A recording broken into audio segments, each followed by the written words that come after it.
What is up, guys? Logan here from Royal Pools G2 Landscaping, and today we are in Crown Point, Indiana. And in this video, we're gonna go over everything that you need to get an in-ground pool installed here in Crown Point. Without further ado, let's dive in. Pool restrictions and safety requirements. Here in Crown Point, Indiana, all in-ground pools must be 5 feet from the home on the side yards, be 5 feet from the home in the backyard, not be constructed in a drainage or utility easement, not allow water runoff to adjacent properties. Number 2, a handhold must be present around the perimeter of the pool where depths exceed 3 feet 6 inches and should be no more than 4 feet apart. Handholds can be any one of the following: coping, ledge, or deck that extends around the perimeter of the pool and is slip resistant. It must be at least 4 inches wide and no more than 12 inches above the waterline of the pool. Ladders, stairs, or ledges. Secured rope or railing no more than 12 inches above the waterline of the pool. Number 3, pool access must be restricted by one of the following: wall or fence at least 4 feet above ground level which surrounds the pool and deck.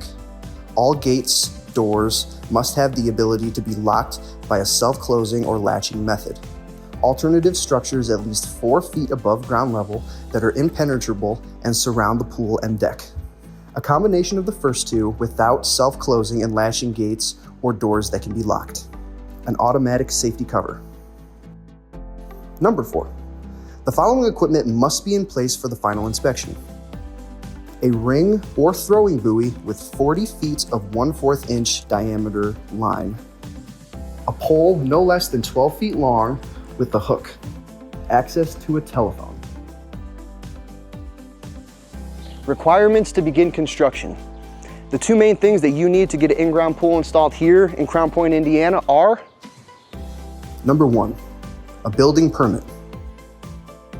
Number 2, one copy of the plat of survey, which will include the property lines, primary structure being the home, location of in-ground pool or spa, dimensions of in-ground pool or spa, electrical outlets, fixtures, meter boxes, light fixtures, fans, and other electrical devices. Required inspections. So even if the pool is completely installed, filled with water and everything, you can't actually swim in it until it has been fully inspected and improved for safe use. The list of inspections is as follows: Electrical bonding and underground before covering any electrical. Mechanical underground. Pressure test for gas line. Final electric. Final HVAC. Final building inspection after final electrical and HVAC approved. Certificate of occupancy required to use pool, issued when all codes met and final inspections are complete. HOA requirements. If you live under a homeowners association, you will have to file for approval with them as well. HOA rules can vary greatly from subdivision to subdivision. Each one has their own rules. In most cases, your HOA will have to approve the project before the town will. There you guys have it, everything that you need to get an in-ground pool installed here in Crown Point, Indiana. We hope this video was informative. If you're located in the area outside of Crown Point and you're curious what your town needs to get a pool installed, check out these videos. We hope this video was helpful, and we'll see you on the next one.